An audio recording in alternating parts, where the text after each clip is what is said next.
Ancient Egyptian priests performed secret initiations in temple chambers along the Nile, guiding initiates through symbolic death and rebirth. These mystical teachings didn't disappear. They became the foundation of Freemasonry's three-degree system. Today, we're decoding exactly how these ancient mystery school practices transformed into modern Masonic ritual. The historical trail. So, where did these mystical ideas come from? While modern Freemasonry, what we call speculative Masonry, officially got its start in London in 1717, its philosophical roots go way, way back. The tradition's own stories and allegories claim a heritage connected to the great builders of the ancient world. Our trail starts, as so many mystical paths do, in ancient Egypt. In the grand temples along the Nile, Egyptian priests guarded sacred knowledge about the nature of reality. Their mystery schools used complex initiations to guide people through symbolic lessons of death and spiritual rebirth, a journey that mirrored the soul's path into the afterlife. These powerful themes of resurrection and the search for immortality echo loudly in Masonic philosophy today.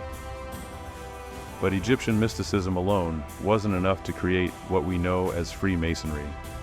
The next piece of the puzzle came from ancient Greece. From Egypt, that thread leads to ancient Greece and the schools of Pythagoras. He and his followers had a radical idea. The universe was built on divine mathematical principles. They saw sacred geometry as the language of the gods, a key to understanding the harmony of the cosmos.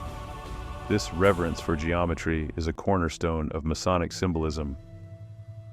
This reverence for sacred geometry would become central to Masonic teaching. But there was one more philosophical tradition that tied everything together. This blend of Egyptian spirituality and Greek mathematics was amplified by Hermeticism. Named for Hermes Trismegistus, this tradition taught as above, so below, the idea that understanding the universe was the key to transforming yourself. These ideas, Egyptian spirituality, Greek mathematics, and Hermetic transformation, lay dormant for centuries until a surprising group rediscovered them. Finally, this ancient wisdom was carried into the medieval era by the operative stonemasons, the guilds that built the magnificent cathedrals of Europe. These weren't just laborers, they were masters of sophisticated geometry, a practical science they saw as sacred. When these guilds started accepting members who weren't actual masons, the speculative members, their focus shifted. They went from building physical temples to building a moral and mystical temple within the self. The tools of the stonemason became symbols for constructing a better man. Decoding the symbols. And that brings us to the heart of how Freemasonry teaches its lessons. It's a system veiled in allegory and illustrated by symbols. Masonic teachings are intentionally layered. Each symbol holds moral, philosophical, and mystical meanings that unfold over time through study and thought. Take the most famous Masonic symbol, the square and compass.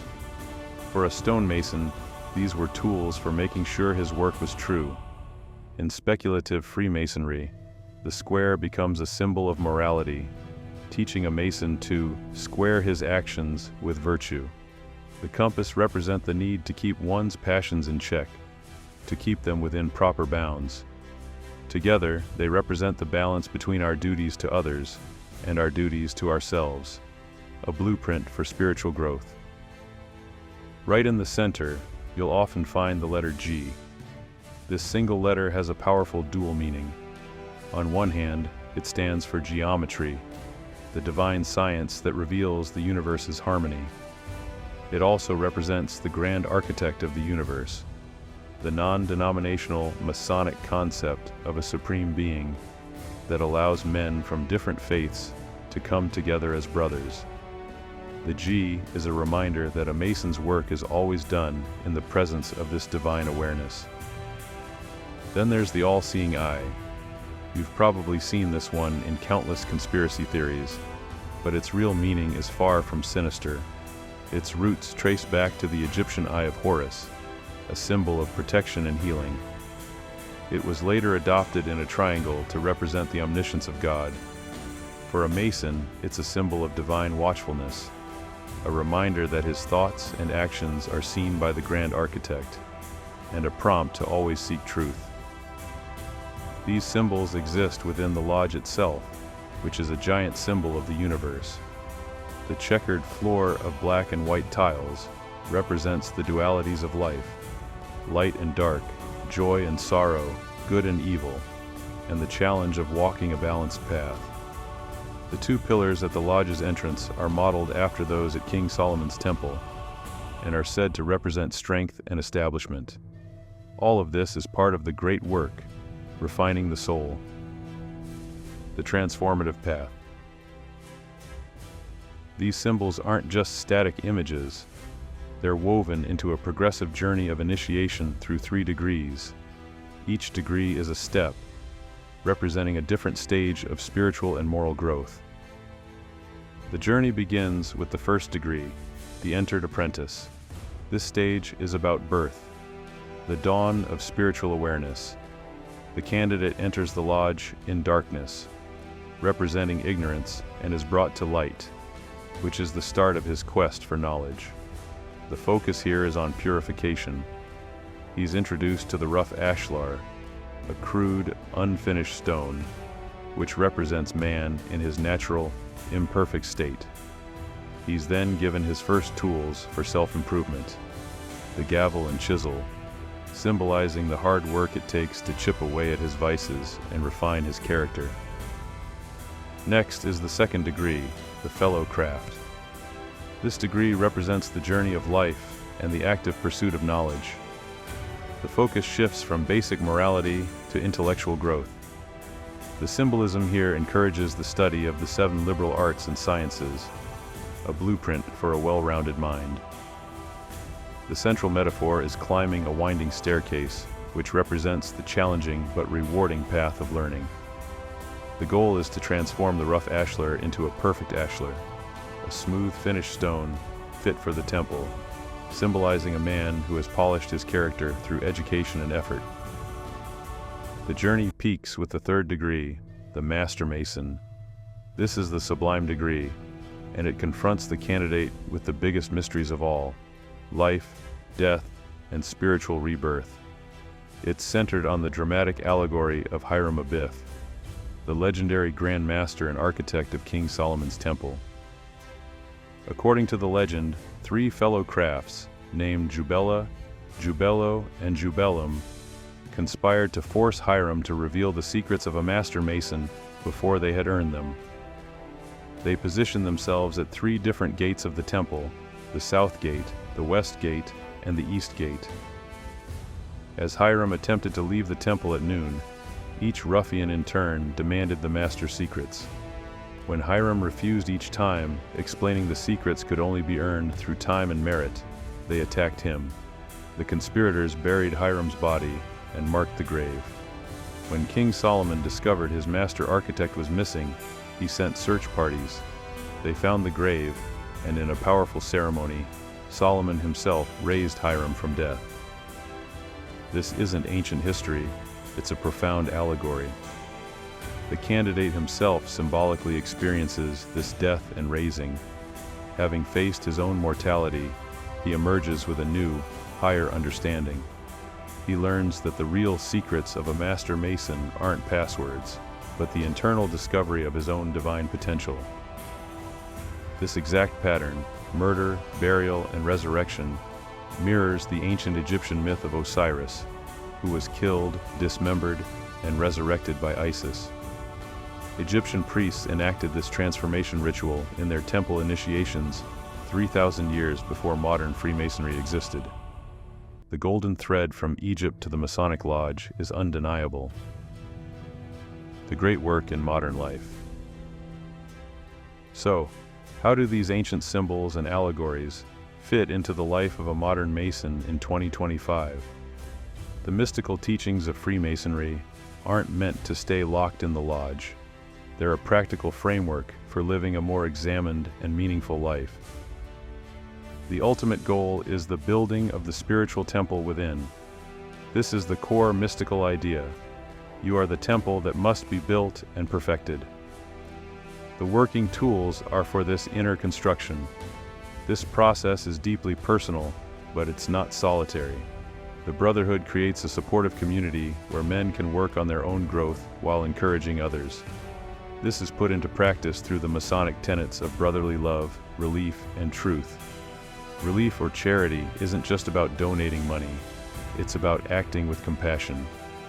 Truth isn't just about honesty. It's the lifelong quest for knowledge and a deeper understanding of yourself and the universe. But what does this actually look like in practice? Let's get specific. When a Mason faces a difficult business decision, maybe a chance to cut corners for profit, the square reminds him to act with integrity even when no one is watching. He chooses honesty over the easy path, squaring his actions with virtue. The compasses teach restraint in our digital age. Before posting that angry comment online or sharing that questionable information, a Mason keeps his passions within due bounds, maintaining respect and truth even behind a screen. And the rough ashlar, that's daily self-improvement work. A Mason might identify one character flaw each month: impatience with his family, pride in his accomplishments, or judgment of others, and actively work to smooth that rough edge through conscious effort and accountability within his lodge brothers. These aren't abstract ideals. They're practical tools for building a better man, one chisel stroke at a time. These principles are more relevant than ever. In a world that often feels divided and disconnected, the focus on community, self-improvement, and integrity provides a much-needed anchor. Freemasonry encourages its members to apply these timeless virtues in their families, careers, and communities, striving to become better men and in doing so, help make the world a better place. So in conclusion, in 2025, when we're more connected digitally but more isolated personally, when information is infinite but wisdom feels scarce, these ancient teachings offer something rare: a structured path for transformation within a brotherhood of men committed to the same journey. It's not self-help you consume alone on your phone. It's a living tradition practiced in community, tested across centuries, and proven to build character that endures. The true secret of Freemasonry isn't a password or hidden information. It's an experience. It's the journey of self-discovery that unfolds as you engage with its symbols, participate in its rituals, and strive to live by its principles. The real mystery isn't what happens inside the lodge, but what happens inside the Mason. The transformation from rough ashlar to perfect ashlar, from darkness to light, from the man you were born as to the man you choose to become. That's the mystical teaching that has survived 3,000 years. You are both the temple and the builder. If this exploration of Freemasonry's mystical dimension resonated with you, we go much deeper on this channel. Subscribe and hit the notification bell for our upcoming videos on the Egyptian origins of Masonic ritual, the hidden symbolism in temple architecture, and how ancient mystery schools shaped modern fraternal orders. Drop a comment below. Which mystical symbol intrigues you most? The square and compass, the all-seeing eye, or the letter G? And if you're a Mason, how have these teachings transformed your own journey? Let's continue this conversation.